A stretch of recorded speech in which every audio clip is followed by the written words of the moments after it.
Hello and welcome to the show. I am joined by Bram Weinstein, the voice of the Commanders, and we're going to be taking your questions and talking about the Commanders for the next 30 to 35 minutes or so. This, of course, is part of the John Kahn Report podcast. If you are watching us on YouTube, thanks for joining us. If you're listening to this later, thanks for tuning into the show. As always, you can always find us on Empire Media. That's where we'll be all year. That's where we're having content 4 or 5 times a week with our videos and analysis of the Commanders. So again, I'm joined by Bram Weinstein, the voice of the Commanders. And first off, before we take some questions from fans, let's go back to the game. And I want to get your thoughts. I know I spent all day going over watching the game again, and I know you have as well. So what were some of your impressions after rewatching the win over the Jaguars? I thought Carson Wentz played really, really well. Yeah. He made a bunch of throws, backpedaling, key throws at the end of the game. I thought early in the first half, the downfield blocking by some specific people like John Bates, Dax Milne, Terry McLaurin on multiple occasions were really, really instrumental in some of the plays that developed really well. Thought they were for sure like very, very inventive on offense. And defensively, I actually feel a little differently about the way that they played. I know like the secondary play got a lot of, I think good reviews, and mainly because of the many things Derek Forrest did. But I thought the corner play was suspect. And as expected, in the middle of the field, there's a problem, whether it's linebacker coverage. And I'm not getting concerned about Jamin Davis on like Christian Kirk. That's just not fair to him. But other situations. So, I think it's a mixed bag, honestly, after rewatching, but I do feel like the offense showed of the versatility that we thought they could have. And I thought Wentz played really, really, really well, short of a mistake or two here or there. And, Bram, for me, rewatching it, I enjoyed rewatching that offense. It took me back to Robert Griffin III's rookie year, where when you go back and watch it, it was so much fun to watch it because it was a different attack. And you could see the way what they were trying to do, but also the way it confused the defense. That was a fun thing to watch. And I saw a lot of those elements in this game plan and with this talent base on Sunday and just what they can do. For example, on the Armani Rogers screen, you have a jet action with Curtis Samuel. So the defense starts sliding. Before the snap, there were I think it was 6 defenders on that side of the ball, to the center's left. There were 6, I think it was 6 defenders. You fake the jet to Curtis Samuel, then you fake a handoff to Antonio Gibson going the other way. Then Wentz turns and throws to Rodgers. When he turns and throws, there's one defender on that side of the field, and it's a corner 15 yards back. That's we haven't seen stuff like that because they haven't had the talent to do that. That was time and time again. And it was fun to watch how Curtis Samuel, the attention that he got from the defense and the impact that he makes. Two plays were huge in the fourth quarter. He didn't make either one of them, but his presence opened up the play. The first one, 3rd down and 8 to Logan Thomas. It's a 3-by-1 set. So you have McKissick, Dotson, and Logan Thomas on the left. Samuel, 3-by-2. Samuel and Terry McLaurin out to the right. You have Dotson runs a go route. McKissick on the outside runs across the middle. Thomas hits up the seam and cuts out. Samuel comes across the middle. When Samuel comes across the middle, 3 defenders have their eyes on him and they start crowding around him. Do you know who's wide open? A tight end who caught 90 passes over 20 or 22 games in his first year and a half here. He's wide open, 27 yards. Next play, the play to McLaurin. Huge play. Do you know who the safety was focused on down the seam? There was a double coverage on that, or his attention was to Curtis Samuel down the seam. So the safety on the outside half. And if he's playing it more honestly, he has a chance to get over and break up that pass to McLaurin. But he doesn't. He's cheating toward Samuel down the middle, And that opened up the throw for Carson Wentz to Terry McLaurin. That's what that guy can do. So I love, love, love watching the impact of guys who don't have the ball and what happens with it. So I love what they did offensively. A couple plays by Wentz that I really liked that were not because of the throw necessarily, but because of the execution. And it was the first touchdown pass to Dotson. He rode that fake so long that I was like, at first I'm like, is that an RPO? But then you didn't see the other elements of it. And it's like, it was just a long extended fake. And he did that. He had to do that because the safety is sitting in the area that he's trying to get to Jahan Dotson. But because he rides a fake, the safety thinks Gibson has the ball and flies up after Wentz pulls out. It's an open pass to Dotson, but it was the fake that got the opening. And then there was another time where I don't even remember the result of the play. I know it was a good gain, but it was the execution of his fake. So he hands it off to Gibson. I think Gibson gets like 6, 7, 8 yards, or maybe 6, 7, 8 yards, something like that, going to the left. But it was the carry out of the fake by Wentz that froze the defenders on that side, and it creates an opening for Gibson over here. I love watching that stuff. It's the subtle parts of the game, but I thought he did that pretty well. He made a couple mistakes late on. It wasn't a boneheaded pick on the first one. It was a late throw, and Curtis Samuel's open underneath. I think that's where he should have gone, but he hesitated and he paid. The second one was a hell of a play by Walker. Not a good throw by Wentz. But it was a hell of a play by Walker. So, but I want you know what, John, though? Watch that play again and tell me why Gibson is where he is on that play. Go watch it. Like, Walker makes an unbelievable play. Yes, and you hear Robert Smith on the broadcast say he needs to see that guy flash there and he has to throw it in the ground. And even Wentz admitted this. But I got to tell you, I rewatched this and my gut was, because it happened live, so I couldn't really react. And when we talked the other night, I couldn't really react. And I'm like, I think that's just a really great play by a number 1 overall pick. And it looks that way. Go look where Gibson was on this play. He was not where he was supposed to be. No, clearly. it was. You're right. And so yes, but so just 2 more minutes, and then I think the other thing is, and someone just put this up here, when Brian Robinson is back, it's going to add even more diversity to this offense because now you have another guy that if you spread things, you can run him, and the way he runs, it's just going to add to the diversity they already have on defense. I agree with you. I thought William Jackson played better in the second half. There are concerns at corner. And, what I really liked was the pass rush. And during the game, I didn't think I had an appreciation for it when we were watching it. But after rewatching it, what I really liked was some of the coordinated pass rushes. John Allen gets a sack off of a stunt with Montez Sweat. And it was a well-executed stunt. Sweat gives himself up inside. Allen comes out, sack. The other part that I liked, and this was something that didn't always happen last year, but Deron Payne, you remember his sack late? That was not a planned stunt. He wins to the inside. Because he wins inside, John Allen read that and loops to the outside and prevents Allen from having a lane to step up. That's what we didn't see enough of last year, but we saw it on the other day. And I think that was a good thing to see. So, that was. I want to say something else about pass rush. On what you saw and what I saw too, and I think this is really important because, like, over the last couple months, few weeks, really, we've both talked about they can't just rely on that group. That they've got to bring the heat. And early in the game, I thought they did dial up some stuff with Forrest, with St. Juice that got to Lawrence there early. That's at least a good offensive line. Maybe not a great one, but that's a good one. Cam Robinson was a franchised player. Brandon Sheriff is a franchised player. We know how good he is. Ben Barch is a very good guard. So that's not a bad line. The sack that you referenced by Allen, 4-man rush. The 3 plays at the end of the game, all of them where they hit Lawrence, and on the last one rattled him so much he chucked one up in the air for no good reason whatsoever.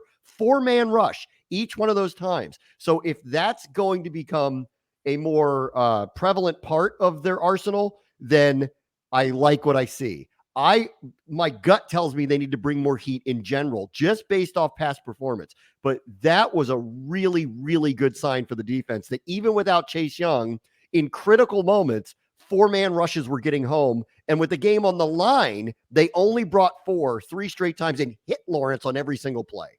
And one of those guys doing that was Casey Toohill. And, he had a pressure on one of those. And so that was really good. I thought Deron Payne, and somebody just Pac-Man D3 just put this up on the chat here. He Deron Payne played really well. And there were a couple times where he definitely got the best of Brandon Sheriff on a few plays. So I thought they did a nice job. I think the offensive line did a really good job as well, especially in protection. That touchdown to Dotson, they came with 7. They blitzed 7. And on that play, John Bates handles Travon Walker. McKissick picks up a blitzer, and they kept it free for Wentz. I thought Charles Leno did a really nice job. But I did, like you, the concern would be the back 7 and just how they did it. Will they improve? And there were a couple things that, there are a couple times where Jackson definitely gives up a little bit of cushion in that zone. I think, I thought St. Juice did a pretty good job. I think Kendall Fuller can play better. So, I really like what Derek Forrest added. And I really liked, it wasn't just some of the big hits. I thought he played with awareness. For example, the one pass he deflected in the back of the end zone, that play's coming from the other side. He's on the left hash. The receivers come from the other side. His job is to do exactly what he did, but you've got to see it too first to recognize this is now my job. And he did. And I think that was a good sign. But again, there are definitely things to clean up on defense. They've got to play better. Yeah. But that pass rush was a good place to start for them. And they're going to have a challenge this week at Detroit and DeAndre Swift stopping him. So I'll be honest with you. I'm not going to talk a lot about it. And I should, because I didn't watch him play yet. Like, I've not watched the tape of the Lions-Eagles game. So I think I'd be just kind of I'd be talking out of my you-know-what if I was like trying to say, my gut tells me just go look at their offensive line, what they have, who they drafted a year ago, what they have, and how Swift started here. And I think Swift's a very good running back, underrated. I think they're going to have a problem with the run game, but I'm just saying that on face value without having watched them yet. So I need to kind of take a look. One other thing on the defense in rewatching the game, and because Derek Forrest got so much publicity and made so many plays, everyone's initial reaction is like, oh man, they're good back there. I'm telling you, they missed Cam Curl bad on Sunday, really badly. Like, not that Forrest didn't play really well. He did. And I thought he did his part really well and made game-changing plays for them. And that's great. But the middle of the field, as I anticipated, is a danger zone for them, whether it's the linebackers getting caught on a slot receiver, which should not happen, or our corners getting caught. Christian Kirk had a 100-plus yard day. Most of his catches took place in the middle of the field or started in the middle of the field. This is going to be a problem. If there's good receiving running backs coming out of the backfield that flare into the middle of the field, this is going to be a problem. So I need Cam Curl back. I think he's instrumental. Rewatching showed that to me. And the only other person I would bring up to you just to get your reaction to was Jamin Davis got picked by his own player once. Jamin Davis in coverage is a problem. Jamin Davis heading towards the line of scrimmage, though, can be a difference maker. So I don't know how that fits in with the whole scheme, but in game 1, the whole idea that it's been improved significantly, I need to see a lot more from him. That said, when he's moving forward towards the ball and the plays in front of him, I love the impact he can have. When he's out in coverage, it is still a problem right now. Well, and I agree with you. I think, and that's something that they discovered early in training camp, was that the more they can get him aligned closer to the line of scrimmage, the better off he is, the more aggressive he is, the quicker he reads it, et cetera. So it's not just as a pass rusher, it's about defending the run. That's where he has to improve there. In coverage, I thought the Jaguars did a good job. Listen, that pass that Christian Kirk caught against him, you go back and rewatch it, there is nobody within 20 yards of those two players. So Christian Kirk, all he has to do, he barely sells the fake to the outside, and Jamin kind of bites because it's Christian Kirk. And his head never turns outside, Kirk's doesn't. It's all inside because he knows that's where the money is. And it was wide open, and it's an impossible task for a linebacker. So you can't, and that's one thing Rivera talked about after the game, you can't have a linebacker covering Christian Kirk in that situation. Yeah. And so that's I'm not on him about that. That's a bad matchup. Like that's not fair. I'm not going to hit him up for that. But go check him out in coverage with running backs, which he's going to have to cover. Go check him out anywhere else. And I mean, there was one play he got picked by his own guy. So there's a lot one down the seam. Yeah, that was the one down the seam. And you're right. And he, like, on with ETN, it's taking the proper angle. You have the leverage, take the proper angle. So yeah, I mean, and it's funny, Bram, because this summer in practice, when he'd cover, like he would do a really good job at times, especially against like JD McKissick, who is a really dangerous receiver, and he's got those moves, and he would do a pretty good job with it. But sometimes when you're facing your own, this is why it's good to face other players in the summer, because you get a different look from another guy. I want to mention this too. Nathaniel put up, don't forget about Logan Thomas. I didn't know how big much Logan, if he could play at all, right? Big Logan. And yeah, and I thought, like he's going to get put, like, what's the pitch count going to be? He played more snaps than Bates did. He played 62% of the snaps. He was instrumental on a couple of humongous third down conversions. I was pleasantly surprised. I think that was an incredible development. I didn't think when we started camp he'd be playing week 1. I wasn't sure he'd play the first quarter of the season. All of a sudden, not only is he playing, he plays an instrumental role and looks pretty good doing it. So that was another really nice development for them on Sunday. And I'm glad he brought that up, because who's going to benefit as much as anybody from the skill talent. It's going to be him. And again, there were 2 different plays. One was 27-yarder, but earlier in the game, there was another one where it was the one where Carson overthrows him, and like he's wide open because the attention paid to the others. And he's going to be a major threat just because of that. And the thing with this offense, Bram, like McLaurin only had 2 catches. They scored 28 points. I mean, I think like I'm hoping this is the case, that every week you're going, well, this guy, got lost in the offense or got ignored and they won. Like, this is supposedly the good problem that you're going to have. Like, there's a 1-ball problem here, but it should be a 1-ball problem for everybody else. And I got to tell you, like, I thought, considering, I think I used the line a million times, like I felt like they hid their offense from themselves for week 1. It didn't look that way to me.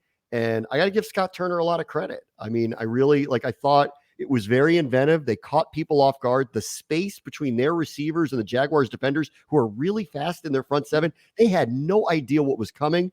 They had a really beautifully designed play to Armani Rogers with a back block by Chase Roulier. I do want to mention the athleticism of the offensive line was on display. I didn't know what to expect from Andrew Norwell after he'd missed so much camp, but now I see why they were happy to get him here. He can move fast.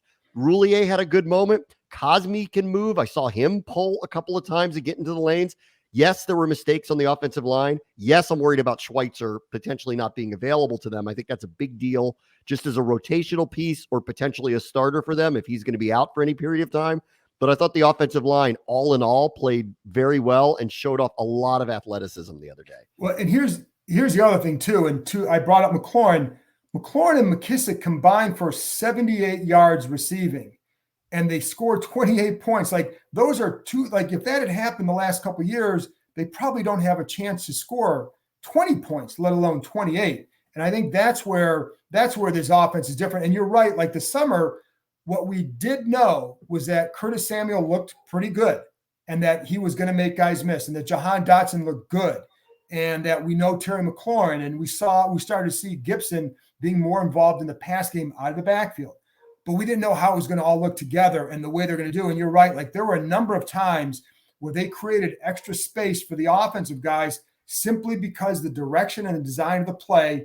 And you've got to honor Dotson on a jet. You've got to honor Samuel on that. And if you do, then you're frozen for a second. And now you're creating space. If you come back over here, which they would, then you create space for that guy to run, especially Samuel. You give Samuel or McKissick an extra 5 yards, they're going to make a guy miss. Like, you have that 5-yard cushion, they're going to make you miss. And that's so, I don't want to get carried away with it because it's one game. It's just that it was the best start offensively that they've had in a while. And where you say, wow, this could be fun. It's like there was a lot of unselfish play too. I mean, that's really the part that I took away from it on offense that I really liked about what happened. Like, McLaurin did not get a lot of targets, only had a couple of catches. One was a huge one, but only had a couple of catches. And so you sit there and go, like, what was his impact? I'm telling you, go rewatch.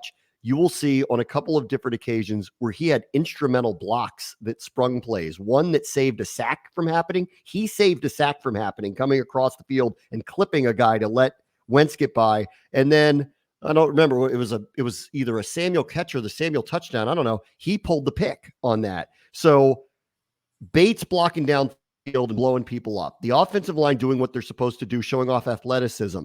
The receivers blocking for one another, including McLaurin. Like, this is the sign of an offense that's going to be very, very, very difficult to stop, no matter who they play. My bigger concern, and coming into the season, I felt this way. My bigger concern is the defense, and nothing has changed after Sunday. No, and it just, there are signs that I liked, like the 4-man rush getting home on key critical moments were great. Derek Force emergence, really, really great.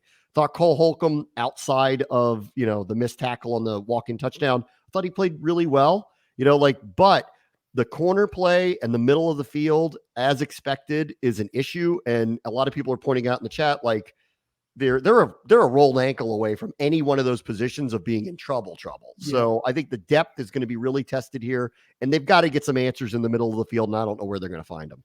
And I agree wholeheartedly with that. And I want to go back to your unselfish play part, because you know who suggested the Dotson play at the end of the game, who said we need to go back to that play? It was Terry McLaurin. So he is suggesting a play for another receiver to go make a big play. And that's just kind of who they are. I just think it's not surprising, but it was something that, like, they all have. And hold up, just put up there about McLaurin with his pass blocking college, and is absolutely right. And he was also known for special teams play, the little things that matter in a game. So I think that helps. And to Farbod, who just posted something in a note here about Forrest Curl McCain in the field is going to be a huge difference. I agree. And we don't know when Cam Curl is going to be back. Still has a little pad on his hand. And we'll see. We'll learn more on Wednesday where he's at. But you can then do different things with your coverages in certain situations. You could take out a Jamin Davis and go with 3 safeties and 3 corners if you really wanted to in certain packages. Yeah. And just do different things with it to get your best cover guys in there or your best defensive players in there. And Curl is certainly one of them. And Derek Forrest has been a pleasant surprise since the start of really OTA work. So, yeah, Bram, do you want to Curl was I want to reiterate, like, because it's just so easy off of what happened. You just think like you just have perceptions of what it was. I'm telling you, Curl was missed badly. Yeah. Like, his presence not being in the middle of the field was huge. So I'm really hoping that we get him in there. Oh, look at this one. This one's for you. This one is for you. That is for you. Better John linebacker option. Sam. Okay. Oh, it's Ben Standig. Look at that. Ben, don't you have a cat? Ben, if you're going to be available, I'm going to tell you, we're going to send you the link and we're going to let you in the studio next time. Yeah. Better linebacker option. Oh, by the way, too, I will apologize for the lack of production value at our first stream here on Tuesday night. We'll work on that. I know this is very plain, but we'll work on it. This is our first go with this thing. This is old school stream, Bram. This is old school streaming. Back in the day when we streamed, it was just like this is your Zoom calls. Yes. Yeah, there you go. So, but yeah, if anybody has questions, fire away, because we're happy to answer them, or topics that you want to hear addressed. So, all right, let me give you a couple that I want to hear what you have to say about it. Okay. Why not go get a veteran defensive tackle? They haven't done that yet. I would agree with that. And I think that's a need, because I'm concerned about that area. And, I like they can use F.A. Obata in there, but it's not his strength. They can use him in there, but it's not what he does best. As a 4th option there, that's fine. I like Daniel Wise. I've liked him, but you do need to go get someone else. And I would agree with that. And I don't have a good answer for why not, but I do think you need to go get that guy and get somebody who can just, and this is where they miss with Mathis, is a guy that can take up some space and understands how to set guys up and play an unselfish brand up front. So yeah, I would go get one. Because I'm just concerned about the depth. And it goes back to the Tim Settle situation, Bram. Like, they had a chance to keep him and they botched it. And that's all there is to it. And because if they knew they were going to cut Ioannidis. If you had cut him a few days earlier, then you can start negotiations with Settle before that open tampering period. Once he had open tampering and they agreed to Buffalo, he wasn't going back. And McKissick did. They got fortunate there. Settle wasn't, and they could really use him. But if Mathis stays healthy, not as huge an issue, though I still would have liked. All right, here's a good one from right. the Rubester. The Once Cam Rooster. Curl does come back, how do you think Defoe gets utilized? Do you think they'll be switched around in the Buffalo nickel role? I think that's a really good question. I think Derek Forrest cemented himself as a very big rotational person here for this team and really showed up in a way that they needed him very badly in Curl's absence. That doesn't, in my opinion, change the fact that Curl was missing and obviously missing for them. So when he does come back, what do you think now? Right. And I think one of the things that has impressed me with Forrest is he was playing back a lot. Like he would play in the 2 deep, he would play back, and he would play some single high as well. So he showed he can do that. And that gives you that versatility as well. So when Curl comes back, in an ideal situation for them, if you can put Curl down in the box, or maybe Forrest goes down in the box and you have Curl and McCain deep. McCain was also going up in the box at times with Forrest back deep middle. So that's something that he gave them. And, so it's the versatility. So I'm going to use Curl more in the box because I think Forrest really is good back there too. I mean, we saw that on the last play, but I think what I would do is create some confusion for the offense, who's going to rotate up there and who's not. So I just think it gives you options. Yeah. But I think he is necessary in the middle of the field. His presence was missed, and they need it. Here's a good one from Nathaniel, and I'm curious about this too. Why do our corners play off the receivers so much? So I've talked a lot about this in the spring, or in the summer, and I don't want to sound like I'm defending, like playing really soft and all that. But here's part of the explanation. First of all, like after the Kansas City game was when we started to hear a lot about this. They got hurt by one play in that game because the corner was off. And it was like the first play of the game against William Jackson. He was like 10 yards off, something like that. And it was like a little curl. They got 10 yards on the play. The other plays that happened were not a result of that. But that's when we started to hear more and more about it this year. Heard about it in the past. So there are times where here, my issue, Bram, here is I think they have corners who aren't necessarily like Seattle when they had their Legion of Boom and all that. Their corners were a certain style, right? They both were good at the cover 3, playing physical at the line. That's what the corners they got. I think in Fuller and Jackson, you have 2 corners who are different in what they do. I think Fuller is typically better playing off. What it does is it gives you the vision to the quarterback and allows you to drive on the ball. There are times where those, like Jackson got beat a couple times the other day when he was playing press. Now, I'm going to say all this, and at times I'm saying the same thing that everybody else here is like, there are a couple times where Jackson looks like he gives up a little bit too much cushion in a deep cover 3, and he's 5 yards behind the receiver, and there's nothing else around him. And, why aren't you a little bit closer? I'm with you on all that. But there are times where, like I'm watching the other day, and there are a couple of times where the corners are a little bit deeper, and there was either a linebacker or an extra safety or a nickel corner inside. Well, they're buzzing to the flat, and the corner's playing in the cover 3 look, right? So you're not really being hurt by that off coverage in those cases.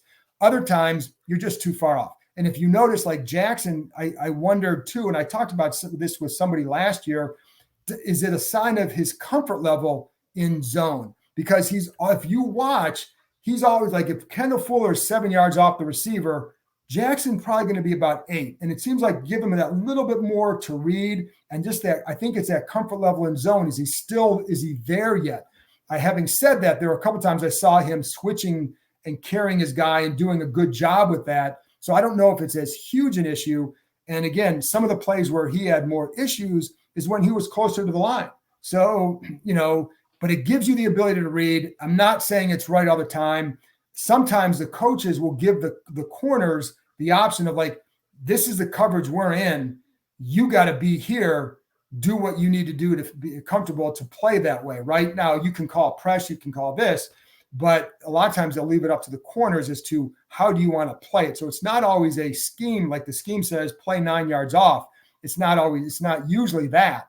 But why they do it, sometimes it's comfort level. But again, like I don't mean to be long-winded on this. I just think it's such a long discussion. Like Kendall Fuller plays with his vision so well and drives on the ball a little bit better, and than William does in that case, because he's just more comfortable playing a little bit closer consistently. So, this guy hates how you say Kendall Fuller's name. So, Fuller? Yeah. I mean, fool. All right. Welcome to live, buddy. Yeah. The other one I wanted to point out to you, other side of the ball. One other thing I wanted to point out to you.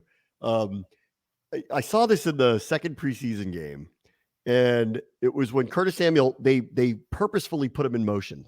Every single play. They just put him in motion, put him in motion, put him in motion. And I just came away going, that's going to be their tell for Wentz. However, the defense adjusts to him, and he went in motion. The entire Jaguars team runs to the side. He goes, that's the play to Armani Rogers. And these are the moments where I went, Scott Turner did a really good job for week one. I mean, like, it was great block Roulier, great schemed up play, used Samuel's motion against the leverage of a fast team that's going to watching him catch ball after ball after ball. It was just a great spot, great moment. Tip of the cap, Scott Turner on that one.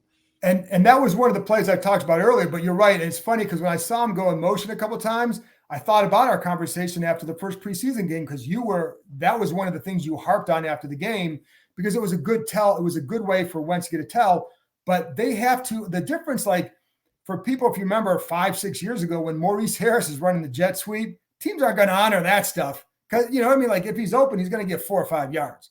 But when you have Samuel or Dotson doing it and the timing is right, there are a couple of times he ran it where the timing was off and they're not going to move. Like he's already behind the guard and the tackle when the ball is snapped. So you're not going to honor that action. But man, when it works, it really works. And you're right on that Rodgers play. It was the jet action by Samuel, and then it was the fake to Gibson. So who are you going to honor? You've got to honor both plays. And then boom, you hit it to an athletic tight end in his first game. I mean, that's what was fun about this. I mean, shoot, Bram, we didn't even talk about like Antonio Gibson getting open down the field. Yeah. Because it's a play fake to Jonathan Williams. You have two bigger backs in the backfield. You play out, you fake to him. Gibson's behind the linebackers before they realize that it's a pass, and now you're open down the field and you have a safety coming over and it's a good pass. I mean, it was a fun offense to watch. If you remember, the Colts opener a few years ago was Alex Smith's first start here, and that was as boring an offense that I can recall in a long time. And the Colts played a basic cover 2. And I remember thinking like, oh my goodness. And what we saw Sunday, I was like, wow, it's going to be fun to see how this unfolds. Remember, like, what did we all say? Like, they're not going to hit their stride early. And I don't think they have, So, and a lot of that though, with the strides of the team is going to be defensively. And here's the other thing. I'm curious to see how defenses react to this. What do they do? What do the Lions do this week? What do the Eagles do in 2 weeks? So how are teams going to react to it? And then what's the counter off that? It's the same thing with Robert. When Robert ran the zone read, okay, defense is going to react. So what's your next chess move? And that's what I think is fun to watch. That's what's going to be fun to watch. And then, for people like us who like to go back and watch the games, it's a lot of fun to see those machinations and what do you do next? And somebody asked about Cole Turner. What I was told last week, and it was on Friday, that I knew he wasn't going to play because what they wanted, he missed a lot of time in training camp. For a rookie, that's tough to do. So they want to give him more practice reps. So I think it depends on how this week goes. We could see him Sunday. I would think by the Eagles game, you'll see him out there.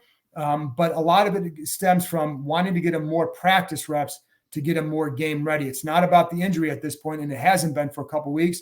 It's just about all the time he missed. It's crucial. And the other thing is they have 2 tight ends who are good, and a third who showed he can go out and help you. So I think it lessens the urgency to get him back right away. But next week or the week after. All right. So Super Bowl or what? What do you think? I mean, that's what today. I mean, I booked Glendale already, didn't you?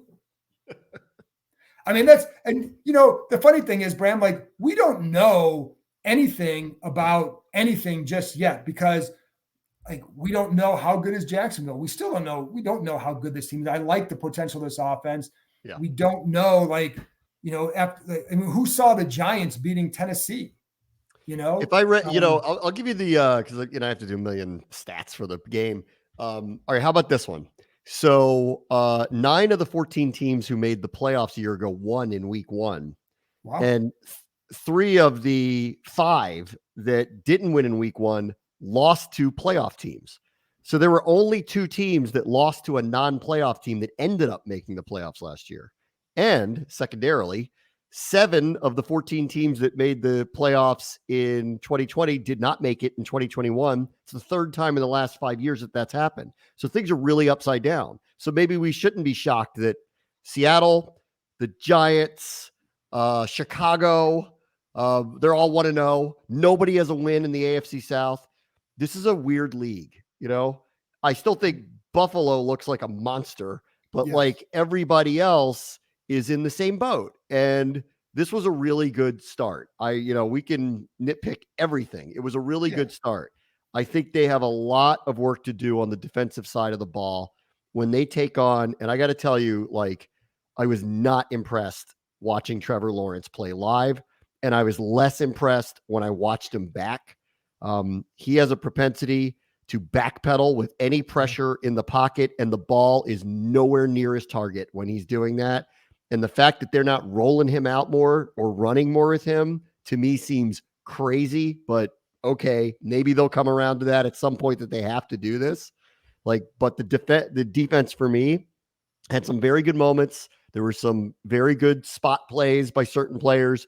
There's a lot left to be desired. There's a lot to work on. So I'm hoping we'll see that improve as the season goes along.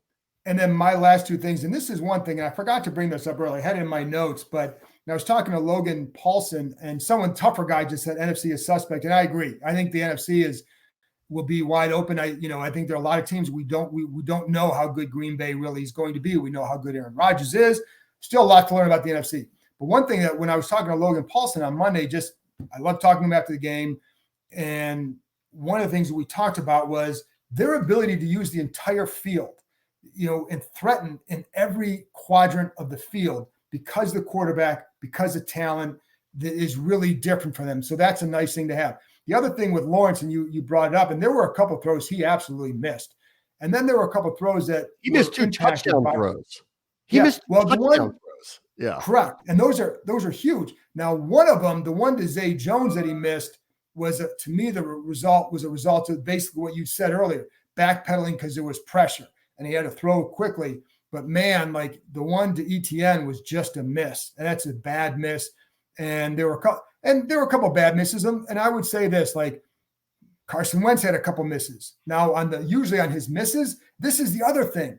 They had a first down or 2nd and 20, and they end up with a TD on that drive. And so on that first drive, the first miss to Jahan Dotson, wide open, just a bad miss, and they still end up converting because Curtis Samuel. And then they had another bad miss to Logan Thomas, and they still end up converting because that's who they were on Sunday. They have to do it consistently. And one of the things with Carson Wentz, it was a good debut for him. A couple tough throws, we know it. It's going to be like that. As Ron Rivera said, take your antacids. But one thing that for our NFL Nation group, we talked to Troy Aikman, and maybe I mentioned this on the last podcast, talked to him like a week or 2 ago, and I asked him about Wentz and what he thought.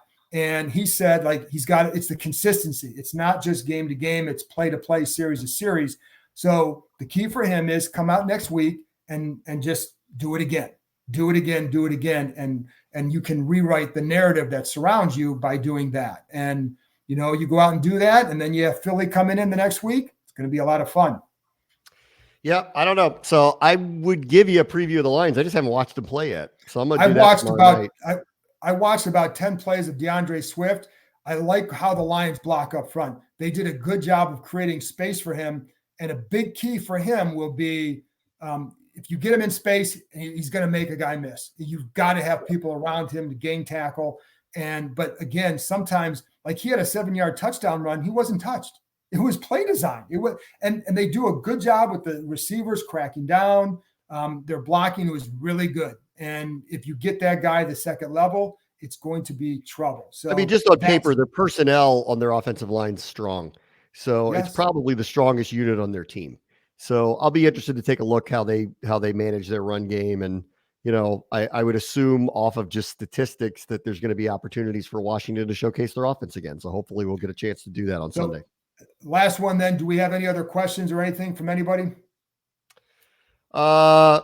All right. Well, then let's wrap it up, Bram. This was a lot of fun.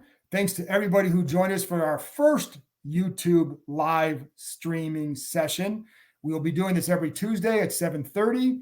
So we'll talk about the game and look ahead and just rehash everything and take your topics and questions. So thanks a lot for joining me, Bram, and thank everybody else out there for tuning in. And as always, we'll talk to you next time.